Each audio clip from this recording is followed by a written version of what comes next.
하늘을 우러러 뭇 별을 셀 수 있나 보라. 내 자손이 이와 같으리라.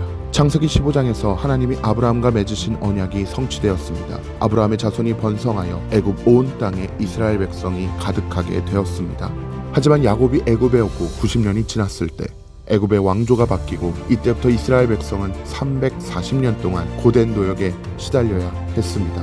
하나님은 이스라엘 백성의 부르짖는 소리를 들으셨고 그들에게 모세를 보내주셨습니다.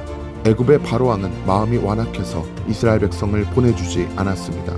그래서 하나님이 10가지 재앙으로 애굽을 심판하십니다. 물이 피가 되고 개구리와 이와 파리떼가 들끓고 악종과 독종, 우박과 메뚜기 그리고 흑암까지 9가지 재앙이 일어나는 동안 애굽의 신들은 여호와를 막을 수도 없고 애굽을 구원하지도 못했습니다. 그것들은 모두 사람이 만든 헛된 우상이기 때문입니다. 한편 바로의 마음은 계속 완악했습니다. 하나님은 마지막 10번째 재앙으로 애굽에 있는 모든 처음 난 것들을 치셨습니다. 처음 난 짐승이 죽고 집집마다 처음 태어난 장자가 죽었습니다. 하지만 이스라엘 백성은 하나님께서 미리 알려주신 대로 문 임방과 좌우 문설주에 어린 양의 피를 발랐습니다. 그리고 하나님께서 애굽을 치실 때 어린 양의 피가 발라진 집은 심판하시지 않고 넘어서 지나가셨습니다. 하나님께서 넘어가셨다고 하여 이날을 유월절이라 부릅니다. 유월절 어린 양의 피는 예수님의 보혈을 예표합니다. 한편 애굽을 빠져나온 이스라엘 백성은 홍해 앞에서 애굽의 군대에 쫓기게 되었습니다. 하나님은 홍해 가운데 마른 땅이 드러나게 하셔서 이스라엘 백성이 홍해를 건너가게 하셨습니다.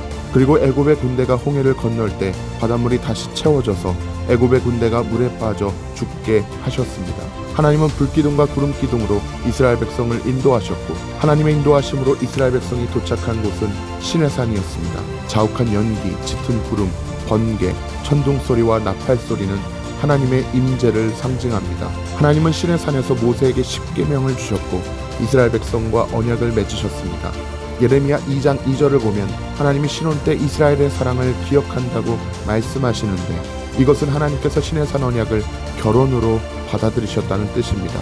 영적으로 하나님의 신부가 된 이스라엘이 하나님 외에 다른 신을 두지 않는 것은 당연하고 마땅한 일입니다. 하나님은 시내산을 떠나서 이스라엘 백성과 동행하시고 그들 가운데 임재하기를 원하셨습니다.